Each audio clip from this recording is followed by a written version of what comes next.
یہ محض ایک دورہ نہیں تھا، یہ ریاست کا عملی ثبوت تھا۔ وزیر اعلیٰ خیبر پختونخوا محمد سہیل خان افریدی کا اچانک دورہ زمون کور گرلز کیمپس پشاور، جہاں یتیم بچیوں نے کسی فائل کے ذریعے نہیں بلکہ براہ راست وزیر اعلیٰ سے اپنی شکایات بیان کی۔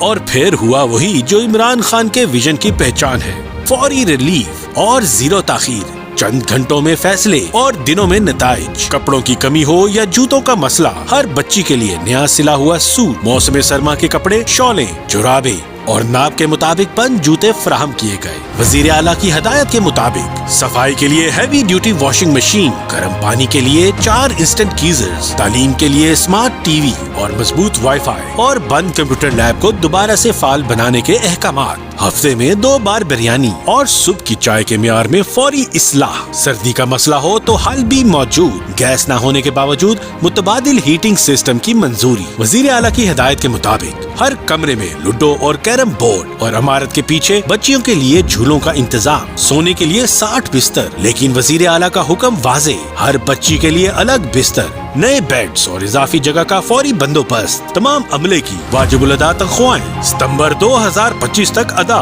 کانٹریکٹس کی توسیع منظور اور خالی اسامیوں پر فوری بھرتی کا اعلان۔ یہ سب کسی پریس کانفرنس کا اعلان نہیں تھا، یہ تھا زمینی انصاف۔ یہ ہے عمران خان کا ویژن، اور یہ ہے اس ویژن پر عمل کرتا ہوا وزیر اعلیٰ خیبر پختونخوا، جہاں اقتدار نہیں ذمہ داری بولتی ہے۔